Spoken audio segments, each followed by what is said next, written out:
Hare Nama Hare Nama eva kevalam Kalo nasteva nasteva nasteva gatiranyata.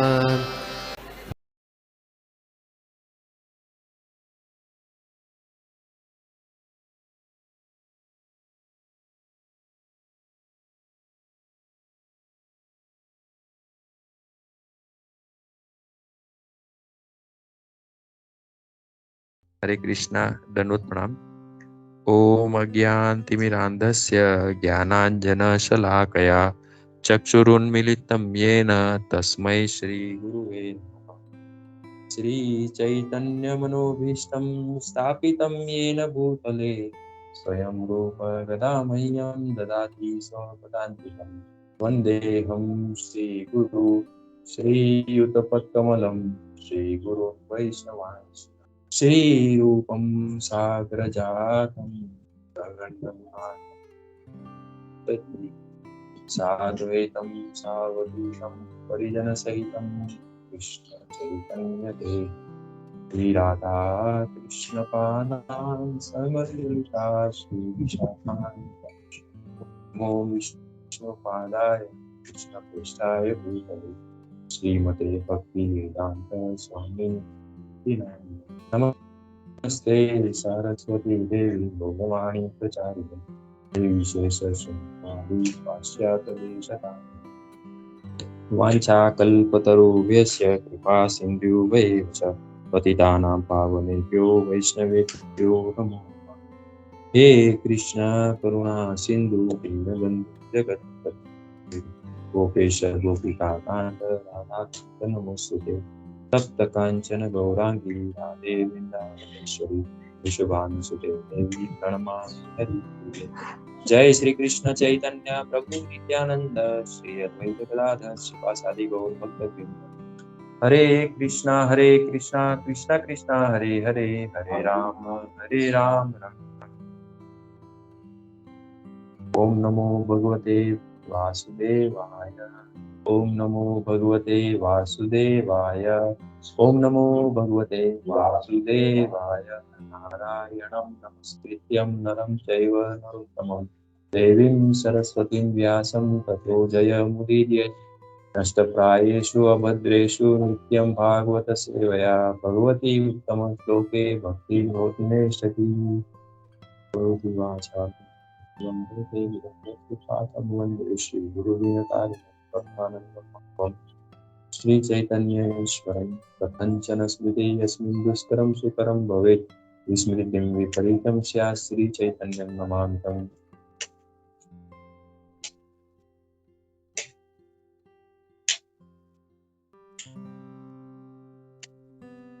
Shrimad Bhagavatam तृतीय स्कंद अध्याय प्रथम श्लोक संख्या 5। सुत उवाच स एवं ऋषिवर्यो अयं पृष्ठो राजज्ञा परीक्षिता प्रत्याहतं सुबाहुवित् प्रीतात्मा श्रूयताम इति। अनुवाद श्रील प्रभुपाद जी के द्वारा। अनुवाद है, श्री सुत गोस्वामी ने कहा, महर्षि सुखदेव गोस्वामी अत्यंत अनुभवी थे और राजा से प्रसन्न थे। अतः राजा द्वारा प्रसन्न किए जाने पर उन्होंने उससे कहा, कृपया इस विषय को ध्यान पूर्वक सुने। श्लोक संख्या 6। श्री शुक उवाच यदा तु राजस्व सुतान् असाधून् उष्णन्न धर्मेण विनष्ट दृष्टिः भ्रातुर्यविस्थस्य सुतान् विबन्धून् प्रवेश्य लक्ष्यभावने ददाह। अनुवाद, श्री सुखदेव गोस्वामी ने कहा, राजा धृतराष्ट्र अपने बेईमान पुत्रों का पालन पोषण करने की अपवित्र इच्छाओं के वश में होकर अंतर्दृष्टि खो चुका था और उसने अपने पितृविहीन भतीजों पांडवों को जला डालने के लिए लक्षागृह में आग लगा दी। तात्पर्य, जय श्रील प्रभुपाद। छोटा है इसलिए पढ़ लेता हूँ जल्दी। धृतराष्ट्र जन्मांध था, किंतु अपने बेईमान पुत्रों के समर्थन हेतु अपवित्र कार्य करने में उसका अंधापन दृष्टि के शारीरिक दोष से कहीं बड़ा था। दृष्टि के शारीरिक कमी से किसी की आध्यात्मिक प्रगति नहीं रुकती, किंतु जब कोई कायिक रूप से स्वस्थ होते हुए भी आध्यात्मिक रूप से अंधा होता है तो वह अंधापन मनुष्य जीवन के उन्नति मार्ग में भयावह रूप से बाधक होता है। श्लोक संख्या 7।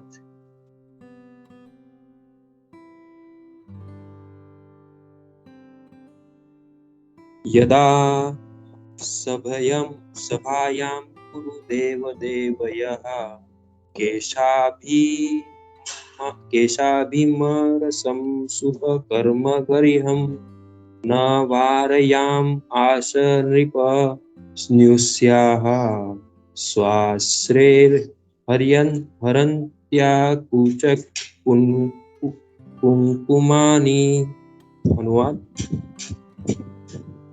इस राजा ने अपने पुत्र दुशासन द्वारा देवतुल्य राजा युधिष्ठिर की पत्नी द्रौपदी के बाल खींचने के निंदनीय कार्य के लिए मना नहीं किया, यद्यपि उसके अश्रुओं से उसके वक्षस्थल का कुमकुम तक धुल गया था। श्लोक संख्या 8। द्यूते त्वधर्मेण जितस्य साधो सत्त्वावलम्बस्य वनं गतस्य न याचतो अदात् सम्येन दायं तमोजुषानो यद अजातशत्रो। अनुवाद और तात्पर्य श्रील प्रभुपाद जी के द्वारा। जय श्रील प्रभुपाद। युधिष्ठिर जो कि अजात शत्रु है, जुए में छल पूर्वक हरा दिए गए, किंतु सत्य का व्रत लेने के कारण वे जंगल चले गए। समय पूरा होने पर जब वे वापस आए और जब उन्होंने साम्राज्य का अपना उचित भाग वापस करने की याचना की तो मोहग्रस्त धृतराष्ट्र ने देने से इनकार कर दिया। तात्पर्य छोटा है इसलिए पढ़ लेता हूँ और इसमें श्रील प्रभुपाद जी ने बहुत ही महत्वपूर्ण तत्व दिए हैं, इसलिए पढ़ता हूँ। महाराज युधिष्ठिर अपने पिता के साम्राज्य के सही अधिकारी थे, किंतु दुर्योधन इत्यादि अपने पुत्रों का पक्षपात करने के लिए महाराज युधिष्ठिर के ताक धृतराष्ट्र ने अपने भतीजों को उनके राज्य अधिकार से वंचित करने के लिए उनके अनेक छल पूर्वक युक्तियों का सहारा लिया। अंत में पांडवों ने पांचों भाइयों के लिए केवल 5 गांव मांगे, किंतु अनधिकृत वंचकों ने उससे भी इनकार कर दिया। इस घटना के फलस्वरूप कुरुक्षेत्र का युद्ध हुआ। अतः कुरुक्षेत्र का युद्ध पांडवों द्वारा नहीं अपितु कौरवों द्वारा उकसाया गया था। ये बहुत ही महत्वपूर्ण संदेश है प्रभुपाद जी यहाँ दे रहे हैं। अतः कुरुक्षेत्र का युद्ध पांडवों द्वारा नहीं अपितु कौरवों द्वारा उकसाया गया था। क्षत्रियों के रूप में पांडवों की सही जीविका तो एकमात्र शासन करना था, न कि कोई अन्य कार्य स्वीकार करना। एक ब्राह्मण, क्षत्रिय या वैश्य किसी भी परिस्थिति में अपनी जीविका के लिए नौकरी स्वीकार नहीं करेगा। हरे कृष्णा।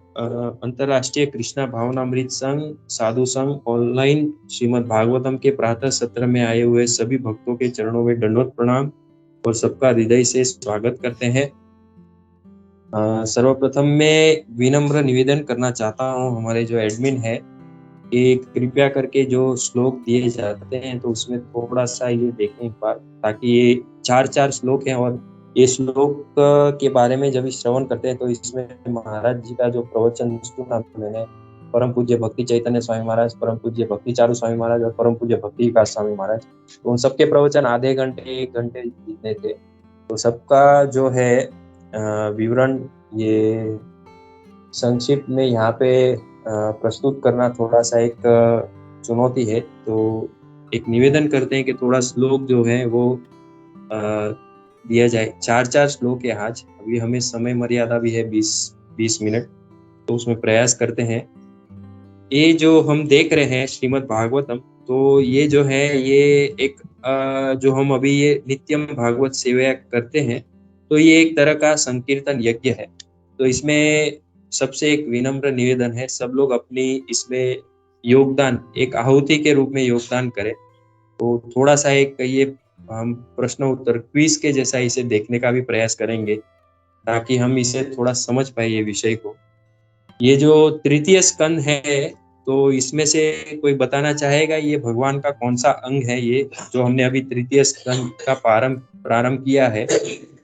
इंग्लिश में स्टेटस क्यो करके है, हिंदी में मुझे वो देखना पड़ेगा, लेकिन और जो ये जो अध्याय चल रहा है प्रथम, उसका शीर्षक है विदुर जी द्वारा पूछे गए प्रश्न।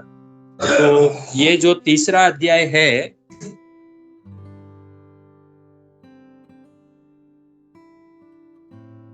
क्षमा कीजिएगा, ये जो तीसरा अध्याय है वो भगवान का कौन सा अंग कहा जाता है? कोई बताना चाहेगा जो कई समय से नित्य श्रवण कर रहे हैं और हम प्रतिदिन श्रीमती सर्वरूपा यमुना माता जी बहुत सुंदर स्तुति करते हैं, तो उसमें भी उसका वर्णन आता है। ये चरण है प्रभु जी, तीसरा स्कंद जो है वो चरण है प्रभु जी। हरे कृष्णा। प्रभु जी, चरण जो है वो प्रथम और द्वितीय स्कंद आ जाता है, और तीसरा और जो ये स्कंद है वो भगवान का कौन सा अंग है? धन्यवाद प्रभु जी। सनातन प्रभु जी, निवेदन करना चाहता हूँ सब लोग उसमें अपना योगदान दे। प्रभु जी, किसने बताया? हाँ, जय जय सत्यराज प्रभु जी की जय। धन्यवाद प्रभु जी। जी, जांगे हैं भगवान की, ये तृतीय और चतुर्थ स्कंद। तो जो जांगे कहा जाता है वो उसमें जो उसकी हड्डी होती है ना, वो बहुत ही ऐसे कहा जाता है, ये डॉक्टर कहते हैं ऐसा, कि वो जो हड्डी होती है वो बहुत ही मजबूत हड्डी होती है। पूरा शरीर का जो है वो ये शरीर को पूरे ढोती है, तो वो जो हड्डी है वो बहुत मजबूत होती है। तो ये जो तृतीय और चतुर्थ स्कंद है, ये इसमें भी बहुत सारे तत्व है, और इसे हम यदि समझेंगे तो इससे हम अच्छी तरह हमारी भक्ति है वो भी सही तरह से चल पाएगी। तो इसमें जो है ये तृतीय स्कंद में हम देख रहे हैं, ये श्रीमद् भागवतम में अभी हमें अलग अलग प्रसंग मिल रहे हैं जिसमें अलग अलग संवाद चल रहा है। तो कोई बताना चाहेगा सबसे पहले, मतलब ये कौन सा संवाद चल रहा है? हु सेड टू हुम होता है ना इंग्लिश में, तो वैसा ये किन महान विभूतियों के बीच में संवाद चल रहा है? कोई बताना चाहेगा? जी अपर्णा माता जी, हरे कृष्णा। हरे कृष्णा प्रभु जी, धन्यवाद, प्रणाम। विदुर जी मैत्रेय ऋषि से पूछ रहे थे, उनका वाक्यालाप हो रहा था। हरे कृष्णा। जी जी, जय जय जय। ये है, और 2 संवाद चल रहा है। और कोई बताना चाहेगा? हरे कृष्णा। हम लोग नित्य निरंतर अभी ये श्रीमद् भागवतम सुन रहे हैं, तो ये श्रीमद् भागवतम किन 2 महान विभूतियों के बीच में संवाद हो रहा है?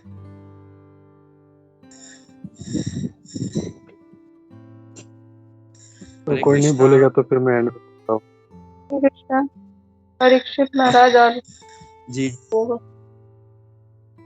जी धन्यवाद अलका। परीक्षित महाराज और सुखदेव गोस्वामी, अभी वो जो सभा चल रही है उसमें और एक महान विभूति जो ये सुखदेव गोस्वामी से श्रवण करके, फिर मैं हिंट भी दे देता हूँ, नैमिषारण्य में गए और वहां पे भी संवाद चल रहा है। तो किन लोगों के बीच में हो रहा है वहां पे संवाद?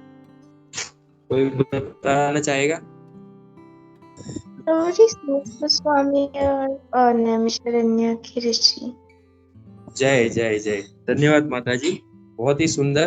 तो ये जो है, जैसे कहा जाता है, जीवन कृष्ण प्रभु जी बताते थे कि ये जैसा एक हीरा होता है वो दिखने में तो अच्छा लगता है, लेकिन वो हीरा जो अंगूठी में लगे तो और अच्छा दिखता है, और वो अंगूठी यदि किसी के हाथ में हो तो वो और अधिक उसकी शोभा बढ़ जाती है।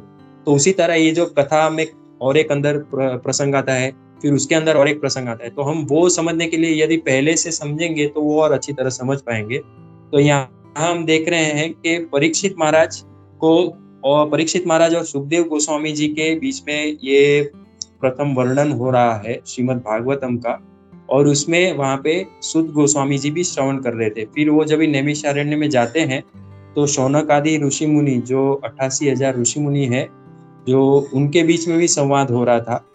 तो वहां पे सुत गोस्वामी जी से भी जो है शौनक आदि ऋषि मुनि संवाद चल रहा है उनका, और उस संवाद में वे पूछ रहे हैं परीक्षित महाराज, शौनक आदि ऋषि सुत गोस्वामी जी से परीक्षित महाराज और सुखदेव गोस्वामी जी के बारे में पूछ रहे थे। और परीक्षित महाराज जी उस संवाद में, जो जब ये विदुर जी हैं जिनके बारे में हमने श्रवण किया कि किस तरह वे आए और वो उन्होंने फिर किस तरह ये यात्रा की और फिर उन्होंने क्या किया, उनको वहां पे कैसे संग हुआ, क्या किया, उसके बारे में विदुर जी, अरे परीक्षित महाराज है, वो सुखदेव गोस्वामी जी से पूछ रहे हैं। तो ये जो आज का जो ये श्लोक है, आज के जो ये 4 श्लोक है, ये विशेष रूप में सबसे जो प्रथम श्लोक है 5 नंबर का, इसका अनुवाद जो है इसमें सुत गोस्वामी जी शौनक आदि ऋषि मुनियों को इसमें प्रारंभ कर रहे हैं बताने का। तो इसमें जो है वो ये जो एक वर्ड आता है श्रूयताम, मतलब इसमें बताते हैं प्रभुपाद जी कृपया इस विषय को ध्यान पूर्वक सुने। तो ये जो है ये ध्यान पूर्वक सुनना ये बहुत ही महत्वपूर्ण है। प्रभुपाद जी भी इसमें बताते हैं कि जो इसमें ध्यान पूर्वक विथ रैप्ट अटेंशन, इंग्लिश में ऐसा बताते हैं प्रभुपाद जी, रैप्ट अटेंशन, मतलब जो हम श्रवण करते हैं उसे ध्यान पूर्वक करेंगे तो वो हमें बहुत फल रूप होगा। तो ये जो है सुत गोस्वामी जी शौनक आदि ऋषि मुनि को अभी वर्णन कर रहे हैं कि सुखदेव गोस्वामी जी ने परीक्षित महाराज को क्या बताया। परीक्षित महाराज जी ने उनसे पूछा था, तो सुखदेव, अभी जो 7वां श्लोक है उसमें सुखदेव गोस्वामी जी बता रहे हैं कि राजा धृतराष्ट्र ने अपने बेईमान पुत्रों का पालन पोषण करने का अपवित्र इच्छाओं के वश में होकर अंतर्दृष्टि खो चुका था, और उसने अपने पितृविहीन भतीजों पांडवों को जला डालने के लिए लाक्षा गृह में आग लगा दी थी। तो यहाँ पे ये देखो, स्वसुतान पुष्णान धर्मेण विनष्ट दृष्टि ही। तो ये जो श्लोक है इसमें परम पूज्य भक्ति चैतन्य स्वामी महाराज जी जो ये विनष्ट दृष्टि के बारे में विशेष रूप में बताते हैं। प्रभुपाद जी भी यहाँ पे तात्पर्य में वही बताते हैं, किंतु जब कोई कायिक रूप से स्वस्थ होते हुए भी आध्यात्मिक रूप से अंधा होता है तो वह अंधापन मनुष्य जीवन के उन्नति मार्ग में भयावह रूप से बाधक होता है। तो यहाँ पे हम देख सकते हैं कि राजा जो धृतराष्ट्र थे वो मतलब शारीरिक रूप से तो अंधपन था उनको, लेकिन साथ में वे आध्यात्मिक रूप से भी अंधपन थे वे, और उसमें वे देख रहे थे कि साक्षात वहां पे उनके सामने प्रत्यक्ष रूप में भगवान श्री कृष्ण पूर्ण पुरुषोत्तम भगवान जो इतना अच्छा उनके बीच में ये करने गए थे, जो युद्ध ना हो और वो दोनों में सुलह हो जाए कौरव और पांडव में, तो वे उनका इतना अच्छा समझाने गए कि पांडवों को जो वो क्षत्रिय है तो उनको ये सिर्फ 5 गांव दे दो ताकि वे अपना गुजारा कर सके। तो तभी जो दुर्योधन था वो मतलब इतना क्रोध में आके बोल दिया 5 गांव तो क्या, मैं एक सुई की नोक के बराबर भी धरती नहीं दूंगा। तो वो जो बाद में मैंने एक प्रसंग में ऐसा सुना था, फिर भगवान हंस पड़े वहां पे और भगवान ने बोला कि मैं तेरी सुई की नोक की बराबर धरती रहने नहीं दूंगा। तो वो मतलब धृतराष्ट्र थे, वो समझ गए थे ये विनाश को आमंत्रण दे रहा है, लेकिन वो तभी भी कुछ नहीं कह पाए। और यहाँ पे उन्होंने कई सारी ऐसी युक्तियां की पांडवों को ऐसा उनका जो नष्ट करने के लिए, लेकिन ये जो है ये उनका अंधापन था, आध्यात्मिक अंधापन भी था। तो यहाँ पे परम पूज्य भक्ति चैतन्य स्वामी महाराज जी एक जो उनका भी बड़ा प्रवचन है, तो उसमें से जो बिल्वा मंगल ठाकुर जी हैं उनके बारे में बताते हैं कि वो भक्ति में मतलब उन्होंने प्रगति पहले वे एक जो स्त्री के प्रति आकर्षित थे, तो वे उनके पास संग किया करते थे। लेकिन एक दिन बहुत ही वर्षा हो गई और वहाँ पे जाया नहीं जा रहा था। नदी में बाढ़ भी आ गई थी, लेकिन फिर भी कैसे भी करके वे वहाँ गए, एक मृत शरीर के पार करके फिर दूसरी तरफ गए। फिर वो घर बंद था, वो जो स्त्री थी उसका, और फिर उसके स्त्री के घर के बाहर एक सांप लटक रहा था, तो उसको पकड़ के वो रस्सी समझ के वो जो छत पे से वो घर में गए और उसके पास गए। तो वो जो स्त्री थी चिंतामणि, उसने कहा कि इतना प्रयास करके आप मेरे पास आए, उससे अच्छा आप भगवान के पास जाएंगे तो आपका कल्याण होगा। तो वो जो बिल्वा मंगल ठाकुर थे, वहां से उनका परिवर्तन हुआ और फिर वे वहां से वृंदावन गए। और फिर जो मार्ग में भी उनको एक किसी वैष्णव के घर में गए, तो वहां पे भी उनको उनके पत्नी के प्रति आकर्षण हुआ। तो उन्होंने उनके पत्नी से वो पीन लिया और अपनी आंखें फोड़ दी। तो वे भी शारीरिक रूप से ऐसे अंधेपन उन्होंने स्वीकार किया, लेकिन जो आध्यात्मिक रूप से उन्होंने बहुत ही उच्च स्तर का उन्होंने अपना जो ये कॉन्शियसनेस था, चेतना थी, उसे बढ़ाई थी। और उन्होंने भगवान श्री कृष्ण से जब भी उनका प्रत्यक्ष अनुभव हुआ, तो भगवान श्री कृष्ण से उन्होंने कहा कि मतलब भगवान श्री कृष्ण ऐसे महाराज बताते हैं कि एक बार उनके लिए एक कटोरी में दूध ला के देते हैं। तो जब भी वो पीते हैं तभी उन्हें पता लगता है ये तो बहुत ही दिव्य स्वाद है। तभी वे जान जाते हैं कि कृष्ण स्वयं ला के दिए हैं। तो जब भी वो अगले दिन कटोरी लेने आते हैं बाल स्वरूप में, तो उनका ऐसा कटोरी देने जाते हैं, लेकिन उनका हाथ पकड़ने का प्रयास करते हैं, लेकिन भगवान हाथ में नहीं आते। तो बिल्वा मंगल ठाकुर जी ऐसा कहते हैं कि आप मेरे हाथ से तो छूट सकते हो, लेकिन आप मेरे हृदय से नहीं जा सकते हो। तो वो जो था वो एक जो था वो आध्यात्मिक अंधापन नहीं था, वो जागरूक हो गए थे।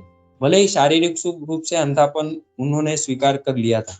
तो महाराज इसमें एक और एक बताते हैं कि जैसे सनातन गोस्वामी जी भी थे, वे जब भी वहां पे जब भी उनको कैद किया गया था, तो वे वहां से भागे और जगन्नाथपुरी में भागे।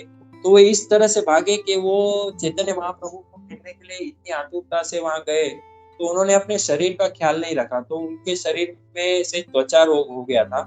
तो वहां पे बताते हैं कि जो जैसे शिल प्रभुपाद जी के बारे में भी बताते हैं, शिल प्रभुपाद जी ने भी अपने शरीर के लिए इतना ये केयर नहीं किया था। जब भी वे प्रचार करने भी गए, तो उनको कई सारी शारीरिक कठिनाइयां भी हुई थी।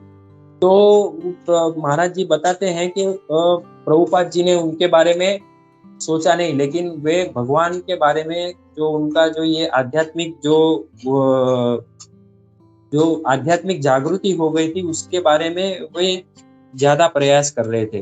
तो ये जो है ये हमें भी मतलब ऐसा ये भक्ति सिद्धांत सरस्वती ठाकुर महाराज जी का भी एक कोट है कि यदि हमारे अंदर यदि पूरा स्वस्थ शरीर है, लेकिन यदि कृष्ण भावनामृत के प्रति हमारी जो जागरूकता नहीं है, तो वो स्वास्थ्य कुछ काम का नहीं। और महाराज जी ये भी बताते हैं कि कुछ अगर इलनेस है, शरीर में कुछ असुविधा है, लेकिन अगर कृष्ण भावनामृत के प्रति आसक्ति है, जागरूकता है, तो वो जो है वो भी उसमें बाधक रूप नहीं होती, वो उसमें सहायक हो जाती है। महाराज परम पूज्य भक्ति चैतन्य स्वामी महाराज जी भी यही बताते थे कि वो जो शारीरिक असुविधा है, यदि हम कृष्ण भावनामृत प्रति वो हमारी सहायक रूप बन जाती है, क्योंकि हम बाद में कृष्ण भावना के प्रति हम ज्यादा सतेज और जागरूक हो जाते हैं।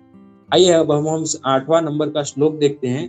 8वें नंबर के श्लोक में अभी यहाँ पे श्रीमद् भागवतम का वर्णन आ रहा है कि ये जो एक प्रसंग है जिसमें आप सब परिचित है कि द्रौपदी जी को दुशासन जो है से भालों से खींच के लाते हैं और फिर वो सभा में जो है उनका ये अपमान किया जाता है। तो इसमें भी जो है धृतराष्ट्र जो है वो अपने जो पुत्र है वो उनको कुछ बताते नहीं है, कुछ बोलते नहीं है। और फिर हम अगले श्लोक का भी साथ में देख ही लेते हैं। उसमें भी जैसे युधिष्ठिर महाराज जी के बारे में बताया जा रहा है।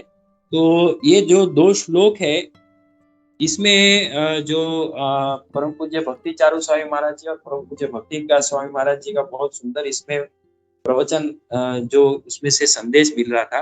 तो उसमें जो बताते हैं कि जो राजा धृतराष्ट्र था, वो जो है वो केवल ये जैसे हमने देखा कि वो आध्यात्मिक रूप से भी अंधा था, तो वो अपने पुत्र दुशासन को भी कुछ नहीं कह रहा था, जो जिसने इतना हीन कार्य किया था। लेकिन उसी के सामने जो युधिष्ठिर महाराज है, जिनके जिनके लिए यहाँ पे 2 बार संबोधन सुखदेव गोस्वामी जी करते हैं। एक तो वो वे थे अजात शत्रु, और दूसरा जो थे वो सत्यावलंब, मतलब सत्य का व्रत लेने वाले। तो वो जो थे युधिष्ठिर महाराज, तो उनके जीवन के बारे में भी यहाँ पे परम पूज्य भक्ति चारू स्वामी महाराज जी ने बहुत अच्छा बताया था कि उनके जीवन में भी जैसे नारद मुनि आते हैं और उनके ऊपर भी कृपा करते हैं, और जैसे यहाँ पे परीक्षित महाराज हैं, उनके जीवन में भी सुखदेव गोस्वामी आते हैं और वो कृपा करते हैं। वो वास्तविक रूप में अहेतु की कृपा है।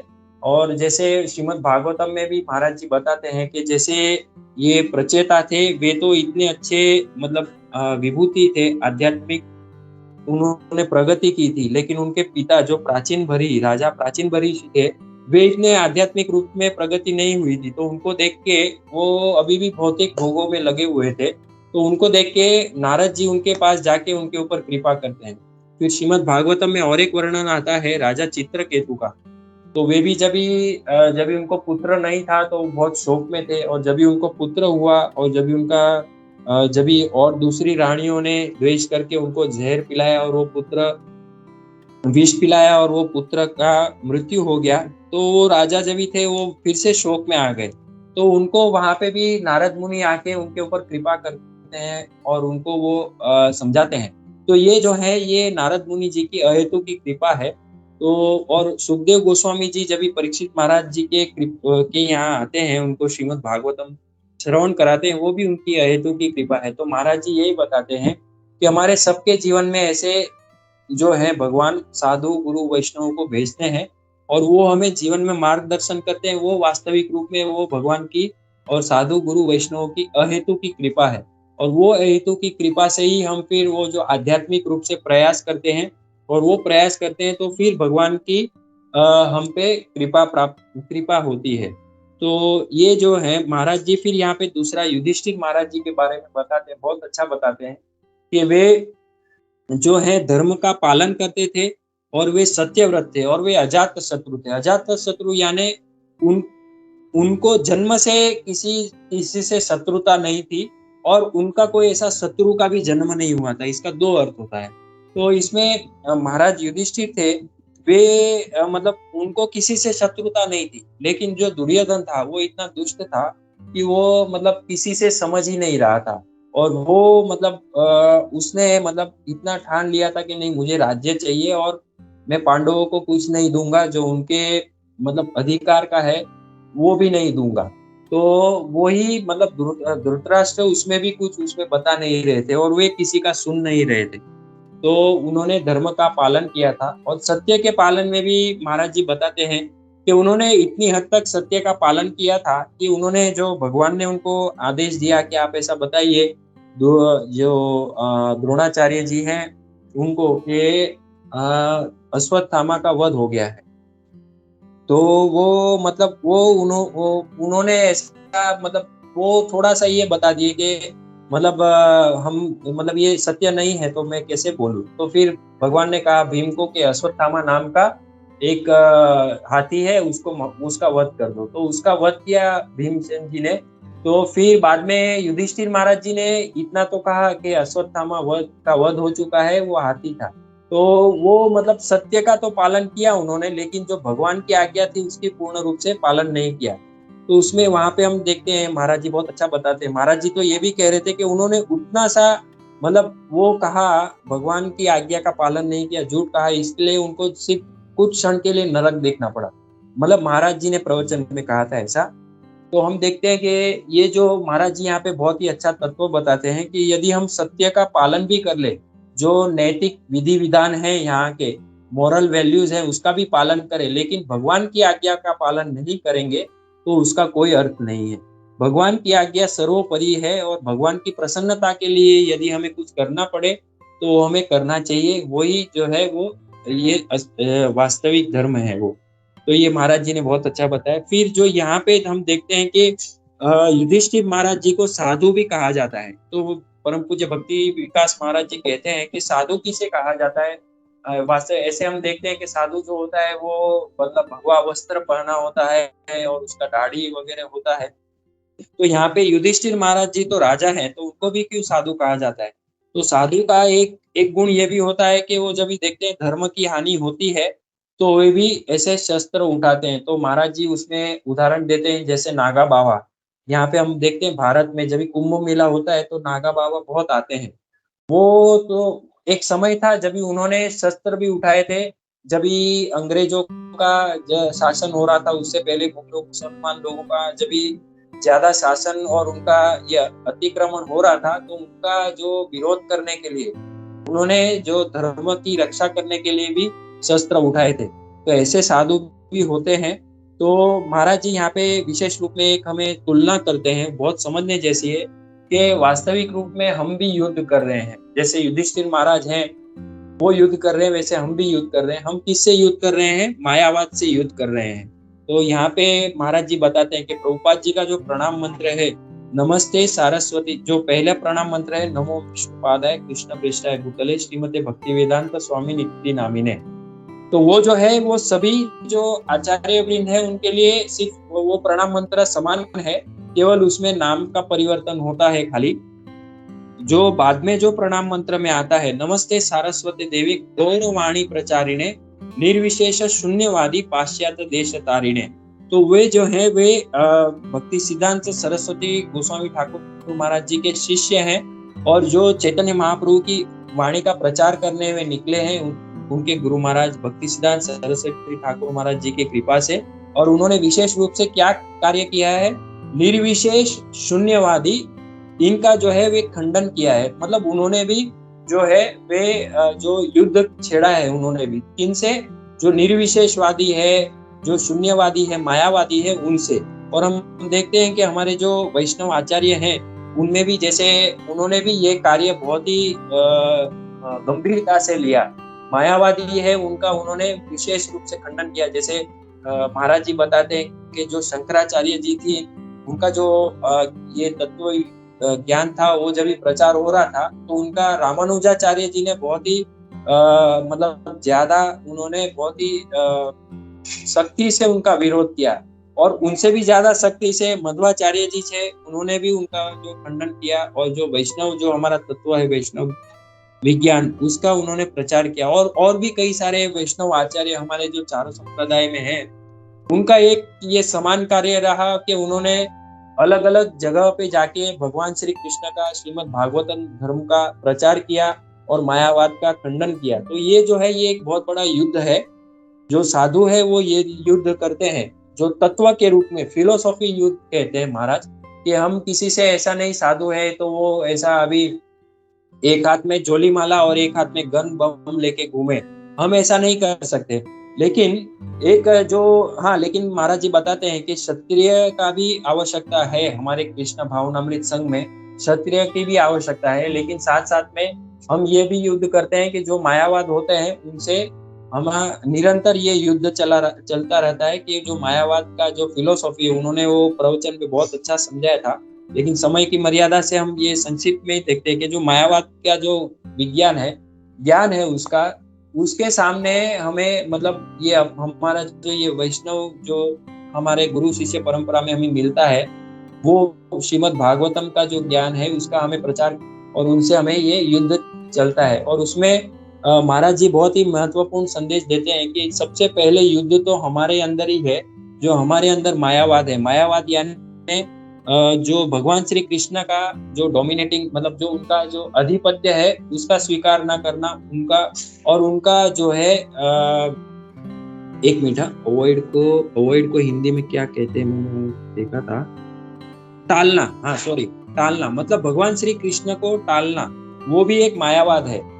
ताकि हम जब भी हम सोचते हैं कि हमारे जीवन में भगवान श्री कृष्ण ही सर्वोपरि है और उनकी आज्ञा का हमें पालन करना वो भक्ति है। लेकिन कभी कभी यदि हम भगवान श्री कृष्ण को सर्वोपरि नहीं, हम अपने आप को सर्वोपरि समझते हैं या अपने मर्जी से कुछ करते हैं, तो वो भी एक मायावाद हो जाता है। क्योंकि हम भगवान श्री कृष्ण को टालते हैं, उनको इग्नोर करते हैं। तो हमें भी पहले अपने साथ भी ये युद्ध करना है कि हम भगवान श्री कृष्ण को सर्वोपरि समझे और उनके पूर्ण रूप से शरणागत हो। होने का प्रयास करे और जो उनकी शिक्षाएं हैं, उनकी आज्ञाएं हैं, उनका पालन करने का प्रयास करे, तो वो एक जो है वो मायावाद के विरुद्ध एक बड़ा युद्ध होगा। और फिर अंत में जो ये तात्पर्य में प्रभुपाद जी बहुत बड़ा यहाँ पे देते हैं। अतः कुरुक्षेत्र का युद्ध पांडवों द्वारा नहीं अपितु कौरवों द्वारा उकसाया गया था। ये बहुत ही महत्वपूर्ण है।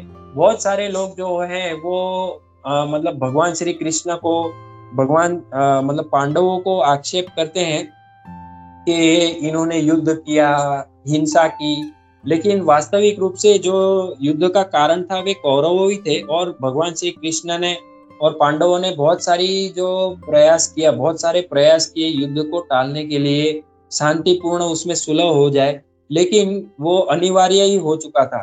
उसका भी एक कारण महाराज परम पूज्य भक्ति चारू स्वामी महाराज जी जो श्रीमद् भागवत में एक भक्त के द्वारा लिखी गई थी, उसमें बताते थे कि दुर्योधन जो था उसने जब वो जो ये गांधर्वों से पराजित हो गया था, तो उनको बचाने के लिए युधिष्ठिर महाराज जी ने भीमसेन और अर्जुन, नकुल, सहदेव जी को भेजा उनको बचाने के लिए। तो वे वहां पे उनको बचाए, तो दुर्योधन को बहुत ही अपमान लगा और वो अपना मतलब आत्महत्या कर रहा था। वो दुशासन को राजगादी देके वो अपना ये आत्महत्या करने वाला था। लेकिन फिर वहां पे जो ये राक्षस गण है वो आए। ऐसे महाराज जी वो प्रसंग में से पढ़ रहे थे जो मुझे बहुत ही इंटरेस्टिंग लगा। और राक्षस गण आए और उन्होंने जो ये हमारे भूमंडल में जो निम्न जो ग्रह है वहां पे वे स्थान, मतलब निम्न जो लोअर प्लैनेट है वहां पे वे स्थान करते हैं। तो राक्षस गण आके दुर्योधन को कहने लगे कि आप ही हमारे एकमात्र आशा है। जैसे देवताओं के जो आशा थे वो पांडव थे, तो वो जो दैत्य थे वो उनको मतलब कहते हैं कि हम आपको कहते हैं आप युद्ध कीजिए, आप युद्ध करेंगे तो आपका विजय होगा और आप फिर जो है हमारा जो शासन है वो कर सकते हैं। तो दुर्योधन फिर वो समझ गए और फिर उन्होंने वो आपघात नहीं किया। ऐसा महाराज जी वो प्रसंग में से पढ़ रहे थे। तो फिर वो दुर्योधन इसीलिए युद्ध करने के लिए प्रेरित हो रहा था क्योंकि उसने वो भविष्यवाणी वो राक्षसों से सुनी थी कि नहीं मुझे युद्ध करना है और युद्ध करूंगा तो मैं विजयी होऊंगा। तो उसी के चलते फिर वो युद्ध हुआ और उसमें उनके कारण से युद्ध हुआ, पांडवों के कारण से नहीं और भगवान श्री कृष्ण के कारण से नहीं। तो ये एक बहुत महत्वपूर्ण मुझे ये तात्पर्य में से लगा। और अंत में तात्पर्य में प्रभुपाद जी बताते हैं, एक ब्राह्मण, क्षत्रिय या वैश्य किसी भी परिस्थिति में अपनी जीविका के लिए नौकरी स्वीकार नहीं करेगा। तो यानी इससे हम समझ सकते हैं कि जो अपने जन्म से ऐसे कहते हैं कि मैं ब्राह्मण हूँ या मैं अपने जो ये जैसे कास्ट सिस्टम कहते हैं कि मैं क्षत्रिय हूँ, लेकिन वास्तविक रूप से देखा जाए तो हमें कहते हैं कि जन्मना जायते शूद्र, मतलब जब सभी जो है वो जन्म से शूद्र है। क्यों? जो यहाँ पे प्रभुपाद जी बताते हैं क्योंकि क्या है कि उन्होंने वो जो ये संस्कार नहीं लिए हैं और दूसरा वो कार्य से भी वे शूद्र का कार्य करते हैं। जैसे ज्यादातर हम देखते हैं कि सभी लोग आज नौकरी करते हैं, कोई लोग व्यवसाय करते हैं। तो वो जो है मतलब जो अपने आप को ऐसे कहते हैं कि मैं ब्राह्मण हूँ, क्या मैं क्षत्रिय हूँ, क्या मैं ये हूँ, लेकिन यदि वे नौकरी करते हैं तो वे उस गुण में नहीं, उस जो ये वर्ण में नहीं कहा जाते। तो ये हमें समझना चाहिए। और जो उनसे भी हम ऐसे उनसे विवाद तो नहीं कर सकते, लेकिन अगर वो समझने के योग्य है तो उन्हें समझाना चाहिए कि क्या कारण से हम अपने आप को ब्राह्मण, क्षत्रिय, वैश्य नहीं कहते हैं। ये हम देखते हैं कि जो हमारे पूर्व काल के बड़े जो थे वो भी इसी सिद्धांत को पालन करते थे। वे किसी के यहाँ नौकरी या चाकरी नहीं करते थे, वे स्वयं रूप से आत्मनिर्भर थे और वे भगवान के ऊपर बहुत निर्भर करते थे। वे जैसे हमारी खेती हुआ करती थी और वे सब भगवान के ऊपर ही आश्रित होते थे। वे किसी के यहाँ ऐसा ये नौकरी के ऊपर आश्रित नहीं थे। तो ये सब जो है ये प्रभुपाद जी इसमें बहुत ही महत्वपूर्ण संदेश देते हैं, इसलिए तात्पर्य बहुत ही महत्व का होता है। तो इसी के साथ मैं अपनी वाणी विराम करता हूँ। मैंने समय थोड़ा ज्यादा लिया, क्षमा चाहता हूँ। श्रील प्रभुपाद जी की जय, संवेद भक्तवृंद की जय। वांछा कल्पतरुभ्यश्च कृपा सिंधुभ्यैव च पतितानां पावनेभ्यो वैष्णवेभ्यो नमो नमः। जय श्री कृष्ण चैतन्य प्रभु नित्यानंद श्री अद्वैत गदाधर शिवासादि गौर भक्तवृंद। हरे कृष्णा कृष्णा कृष्णा हरे हरे, हरे राम राम हरे हरे।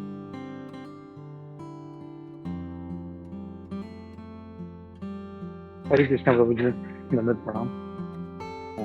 बहुत ही डिटेल्ड क्लास है प्रभु, और बहुत सारा आपने रेफरेंस भक्ति विकास महाराज जी का, फिर परम पूज्य भक्ति चैतन्य स्वामी महाराज जी का, काफी सारे रेफरेंस आपने लिए। So it was wonderful.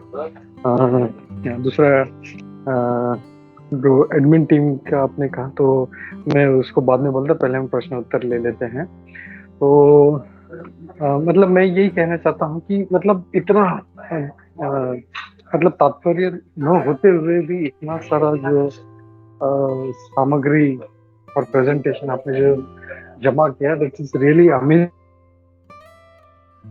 ये दर्शाता है कि कितना अच्छा स्टडी है आपका, और ऐसे ही होना चाहिए हमें कि हम लोग अच्छे से अध्ययन करें श्लोकों को, और जो तात्पर्य न भी हो तो भी महाराज लोगों के इतने सारे आचार्यों के जो लेक्चर्स हैं उसमें से हम लोग जो है प्रेजेंट कर सकते हैं। तो बहुत बहुत सा चीज़ों को आपने टच किया प्रभु, जैसे स्पिरिचुअली अंधापन, मतलब ब्लाइंडनेस जो है, अगर स्पिरिचुअली हो, अगर आध्यात्मिक रूप से है तो दैट्स ओके, लेकिन स्पिरिचुअली हम लोग को ब्लाइंड नहीं होना चाहिए। हम लोग को स्पिरिचुअली हर चीज में, वेदर इट इज राइट और रॉन्ग, ये हम लोग को समझना चाहिए, और अगर सही है, हमको समझ रहा है, तो we should act on that. हम लोग को उसकी तरफ, हम लोगों को अंधापन नहीं दिखाना है। अंधापन यानी मतलब समझ के भी उसको अनदेखा कर देना, चलो ठीक है यार, मेरे लिए नहीं है ये, तो that is spiritual blindness which is wrong. और वो हम लोग को स्पिरिचुअल ब्लाइंडनेस जो है हम लोग को नीचे अधम की तरफ ले जाता है। तो ये एक जो धृतराष्ट्र का जो अंधापन था, हम लोग देखते हैं कि कैसे वो जानता था ये बच्चे उसके गलत कर रहे हैं, दुर्योधन गलत कर रहा है, but still he didn't bother. तो हम लोग देखते हैं फिर उसका बच्चों का क्या हर्ष हुआ। तो we should always be alert, अगर सही है तो सही है, और गलत है तो गलत है, we should stand for that. और हम लोग को अपना भी जो है स्टैंड लेना चाहिए। अगर कोई चीज़ गलत है तो we should stand for that, हाँ ये ऐसा नहीं होना चाहिए। अगर कोई सही है तो उसके साथ हमको रहना चाहिए। और हम लोग युद्ध में भी देखते हैं, महाभारत में मतलब सीधा पार्टीशन हो गया। अगर ये दो लोग हैं, भले मतलब चाचा मामा जो भी थे, जिनको लगा दुर्योधन सही है वो दुर्योधन की तरफ हो गए, जिनको लगा ये लोग सही है इनकी तरफ आ गए। तो ये वी शुड, हम लोग बीच में न्यूट्रल नहीं रह सकते, नहीं मैं यहाँ पे भी नहीं हूँ, मैं वहाँ पे भी नहीं। वो खाली बलराम जी और विदुर जी कर सकते हैं, बट लाइफ में हम लोगों को we should see things which are wrong, and we should rectify that. अपने जीवन में, हमारे जीवन में क्या जो है सही है गलत है, उसको नोट करते रहना चाहिए। तो दैट वाज वन बहुत सारा, जैसे ब्राह्मण क्षत्रिय वैश्य, ये भी जो है कि कर्म के हिसाब से होते हैं। तो there are lot of points. तो थैंक यू जीव पवन प्रभु जी। हरे कृष्ण, आनंद प्रणाम। किसी का कोई प्रश्न है तो हम लोग क्विकली लेते हैं। हरे कृष्णा, धन्यवाद प्रभु जी, धन्यवाद। हरे कृष्णा।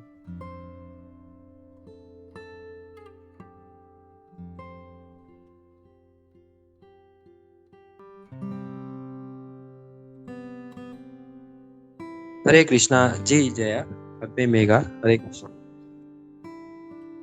हरे कृष्णा प्रभु जी, धन्यवाद प्रणाम। प्रभु जी बहुत ही सुंदर क्लास दिया आपने। प्रभु जी एक प्रश्न ये था कि जैसे आपने कहा कि जब वे जानते थे धृतराष्ट्र के भगवान चाहते थे कि दोनों के बीच में सुलह हो जाए, और हो सके तो ये युद्ध जो है दोनों के लिए रुक जाए, और वो थोड़ी सी भूमि उनको भी, पांडवों को भी दें। लेकिन फिर भी क्योंकि वे आध्यात्मिक रूप से भी अंधे थे, तो उन्होंने कुछ इसके बारे में किया नहीं। और जब तो आप ये एक तरफ हम ये सुन रहे हैं कि ऐसे भगवान चाहते थे कि ऐसा हो और युद्ध ना हो, लेकिन अर्जुन को जब भगवान ने फिर कैसे ये कहा था कि अर्जुन, क्योंकि क्या उनके अर्जुन भक्त थे और मित्र थे, सखा थे, इसीलिए अर्जुन को भगवान ने इतना कॉन्फिडेंशियल नॉलेज दिया कि अर्जुन तुम क्यों युद्ध नहीं करना चाहते, ये तो मेरे द्वारा पहले ही मारे जा चुके हैं। तो यहाँ पे सुनने में अगर हम देखें तो कॉन्ट्राडिक्टरी स्टेटमेंट लगते हैं, क्योंकि धृतराष्ट्र के समय भगवान चाहते थे कि ये युद्ध रुक जाए, लेकिन अर्जुन को भगवान कहते हैं कि ये लोग मेरे द्वारा पहले ही मारे जा चुके हैं। तो क्या ये हृदय परिवर्तन का भगवान आशंका दिखा रहे थे कि अगर हो तो ये बच सकते हैं, नहीं तो ये लोग मारे जा चुके हैं? हरे कृष्णा प्रभु। हरे कृष्णा। जी जय माता जी, बहुत ही सुंदर आपने ये इससे ये विषय के बारे में और आपने चिंतन करके समझाया। तो इसमें परम पूज्य भक्ति चारू स्वामी महाराज जी बहुत ही अच्छा उसमें बता रहे थे। तो वही जो प्रवचन से मैंने थोड़ा समझा जो मैं बताना चाहता हूँ। भक्ति का परम पूज्य भक्ति विकास महाराज जी भी बता रहे थे कि दुर्योधन भी राजा था और सभी प्रजाजनों को ऐसा लग रहा था हाँ वो भी राज कर रहा है। और उन ऐसे महाभारत में ऐसा वर्णन नहीं आता है कि दुर्योधन के राजा में किसी को मतलब प्रजा को यह हानि हुई थी या किसी के साथ ऐसा वो हुआ था। लेकिन एक जो कारण था वो यह था कि मतलब भगवान ये चाहते थे कि जो दुर्योधन था वो भक्त नहीं था और जो पांडव थे वो भगवान के भक्त थे।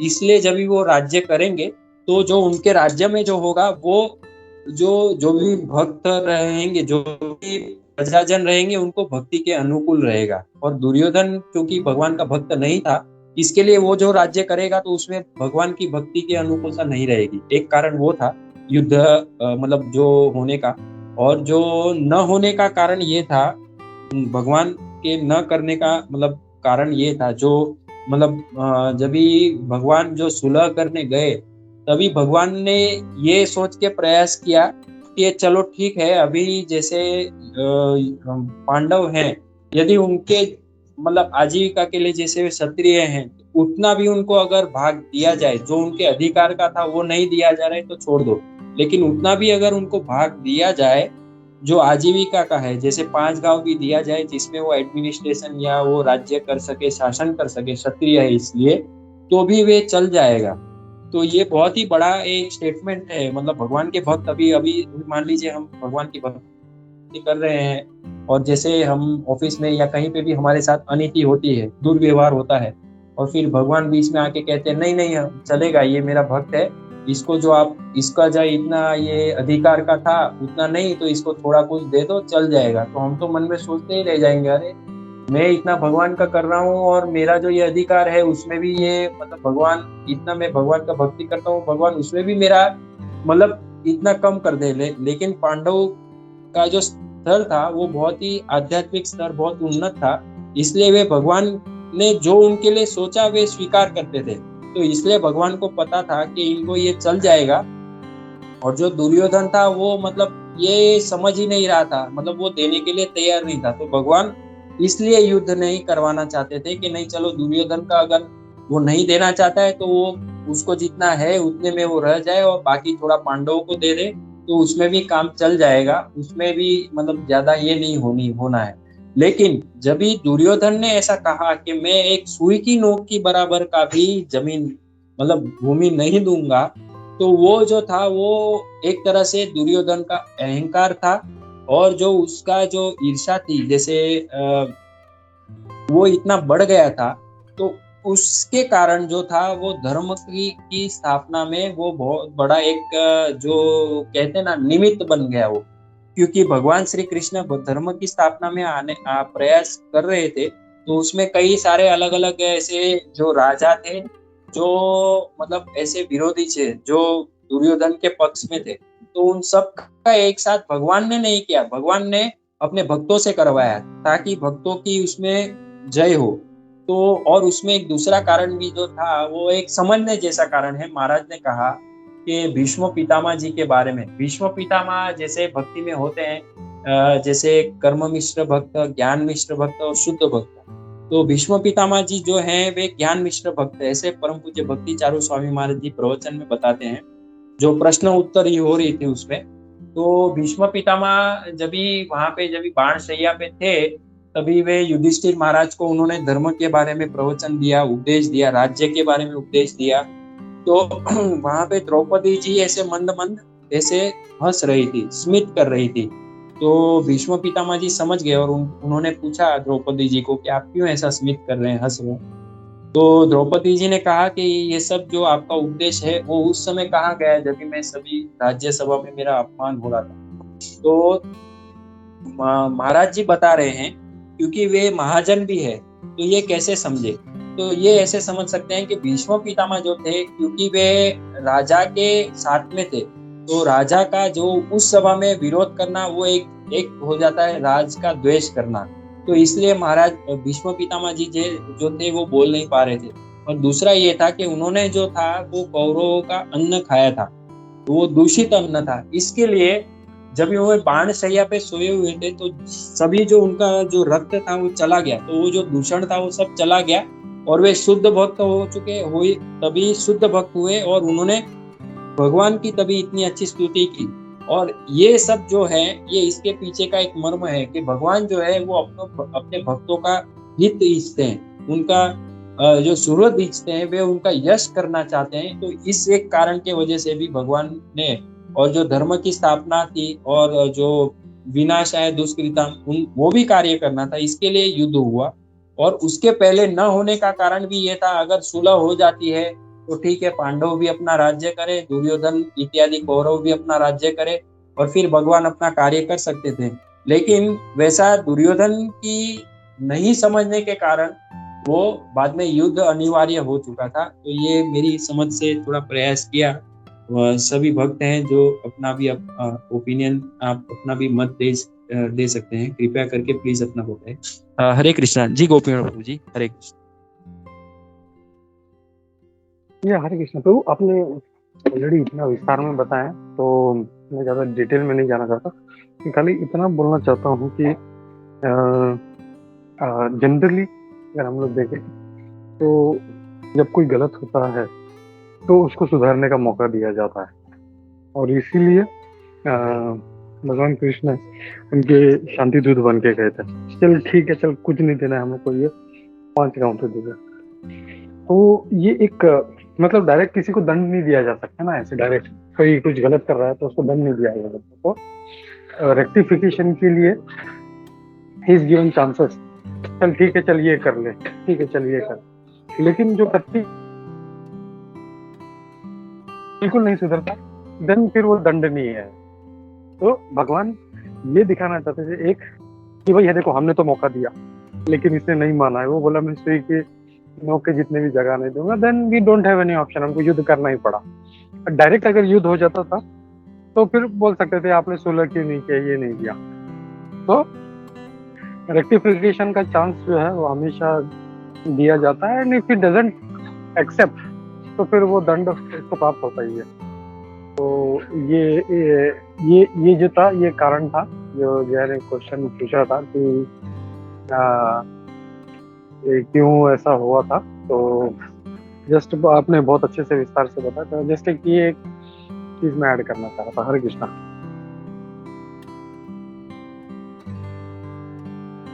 जी। सनातन प्रभु जी, हरे कृष्णा।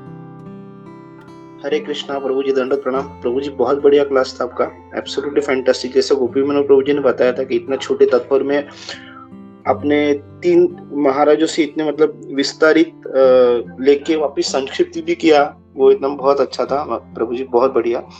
और अभी अपने जैसे मतलब जय माता जी का आपने आंसर दिया, गोपी मनोहर प्रभु जी ने बहुत अच्छा आंसर दिया था, आपने भी दिया था। एक और एक चीज ऐड करना चाहता था कि श्री कृष्ण को जो हम लोग मानते हैं कि वो भगवान है, तब ही knows everything what is going to happen again ahead. जैसे वो बोलते हैं श्री अर्जुन को कि आपको आपके जन्म मालूम नहीं, मुझे आपके पुराने जन्म भी मालूम है और आगे वाले भी जन्म भी मालूम है, सब कुछ जानता हूँ। तो उनको मालूम है युद्ध होने ही वाला है।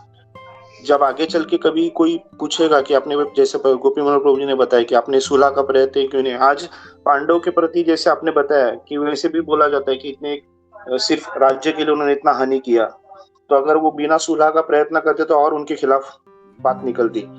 और सुलह का प्रयत्न करना इसका मतलब होता नहीं 100% की बात हो जाएगी, क्योंकि अंगद भी खुद सुलह करने के लिए रावण के पास गए थे। तो हम लोग ऐसे मानेंगे अगर रावण तभी बात मान लेता तो क्या युद्ध नहीं होता क्या? तो फिर राम जी का अवतार का सवाल ही नहीं उठता था। तो ये एवरीथिंग ही नोज कि क्या होने वाला है, इट इज जस्ट दिखाने के लिए लोगों को कि ऐसा होने वाला है। जस्ट ये चीज मतलब लोगों को ये दिखाने के लिए कि हम लोग ने अपनी तरफ से कोशिश की, लेकिन Krishna knows what is going to happen. Hare Krishna दंडवत प्रणाम। हरे कृष्णा, जय जय। धन्यवाद सनातन प्रभु जी, बहुत अच्छा आपने तुलना किया रामायण से भी, और धन्यवाद गोपी प्रभु जी, आपने संक्षिप्त में समझा दिया। यदि इस विषय में किसी का और कोई कमेंट नहीं है तो हम, मेघा ने भी हाथ ऊंचा किया था, 9:27 हो रहे, तो यदि कुछ वो कहना चाहती है तो वो भी बोल सकते हैं। हरे कृष्ण। हाँ, शायद उसने हाथ नीचे कर लिया था। Megha, start speaking. हरे कृष्ण प्रभु जी, सभी को दंडवत प्रणाम। प्रभु जी, मेरा क्वेश्चन जो है स्पिरिचुअल ब्लाइंडनेस है।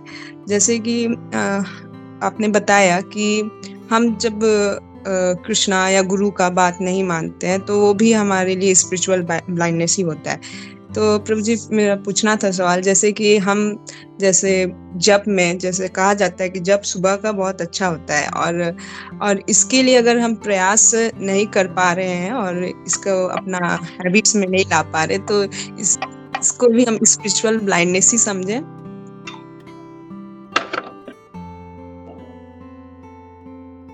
हरे कृष्णा। गोपी प्रभु जी, प्लीज प्रभु जी आप बताएंगे प्रभु जी। Thank you bro. Thank you Megha, बहुत अच्छा प्रश्न पूछा है। जैसे हमको पता है क्या सही है क्या गलत है, तो हम लोग को उसको प्रयास तो करना चाहिए। हम लोगों को, हम लोग डेलिबरेटली अगर नहीं कर रहे हैं तो वो स्पिरिचुअल ब्लाइंडनेस है हम लोगों का। तो हमको पता है कि सुबह उठ के जप करना चाहिए, भागवतम पढ़ना चाहिए, भक्तों का संग करना चाहिए, लेकिन हम लोग अगर उसमें कोई भी एस्पेक्ट है, हम लोग को सीनियर से हम लोग को इंस्ट्रक्शन मिलता है, प्रभुपाद जी ने कहा है, तो ये हमारे आध्यात्मिक उन्नति के लिए है। हमारा आध्यात्मिक प्रगति ही होगा, हमारा उसमें कुछ पतन नहीं होने वाला। But if you don't do तो फिर हमारा नुकसान होता है। हम लोग जो है स्पिरिचुअली डाउन होते हैं, और हमारा जो है जो वापस भगवत धाम जाने का जो एम है उससे हम लोग हट जाते हैं। मटीरियली हम लोग फ्लरिश हो, लेकिन आध्यात्मिक रूप से वो एक तरह से विनाशी है हमारा। तो हम लोगों को जब भी कोई इंस्ट्रक्शन मिलता है, कोई कुछ ऐसा कुछ है, और उसमें हम लोग विचार करें क्या ये मेरे लिए सही है, और विचार करके भी फिर हम लोग हमको पता है ये मेरे लिए सही है, और फिर भी नहीं करे तो इट्स स्पिरिचुअल ब्लाइंडनेस। जैसे धृतराष्ट्र था, उसको पता है मेरे बच्चे गलत कर रहे हैं, ही न्यू वेरी वेल, लेकिन उसका जो अफेक्शन था बच्चों के प्रति, वो उसका पतन का कारण बन गया। I hope I answered your question. Hare Krishna. Hare Krishna Prabhu ji, thank you very much. अच्छा समझ में आया। हरे कृष्णा, धन्यवाद प्रभु जी। हरे कृष्णा जी। कुजेश्वरी माता जी। हरे कृष्णा प्रभु जी, दंडवत प्रणाम। प्रभु जी, बहुत सुंदर तरीके से आपने समझाया, बहुत बहुत धन्यवाद इसके लिए। प्रभु जी, जैसे कि इस तात्पर्य में कहा गया था आपने कि किस तरह दुर्योधन जो है वो उस राक्षसों की बात मानता है, जबकि दुर्योधन जो है वो भगवान कृष्ण से पहले पैदा हुए थे, और उन्होंने सब कृष्ण की लीला, सब किस तरह भगवान ने, सब छोटे थे तभी सब राक्षसों को मारा, फिर कंस, जलासन, काल्यावन, भौमासुर, सबको मारा, और वो भगवान ही ये सब जानते हुए भी वो इतना बुद्धि और आंखों से अंधा था कि जब भगवान शांति दूत बन के गए तो उसने भगवान को ही बंदी बनाना चाहा, और भगवान को भगवान न मानते हुए भगवान के साथ लड़ने को तैयार हो रहा था। उसे पता था भगवान हमेशा पांडवों के साथ रहते थे। अगर उसे वो पता चलता कि यही भगवान है, वो जो बोलेंगे वही करना चाहिए, तो युद्ध ही नहीं होता और उसे समझ में आता, लेकिन वो समझ नहीं पाता। और जो कि राक्षस, वो उस टाइम धरती पे भी नहीं रहते थे, पाताल लोक से आए हुए थे, उनकी बात मान के उसकी बुद्धि हर ली गई थी। हरे कृष्णा।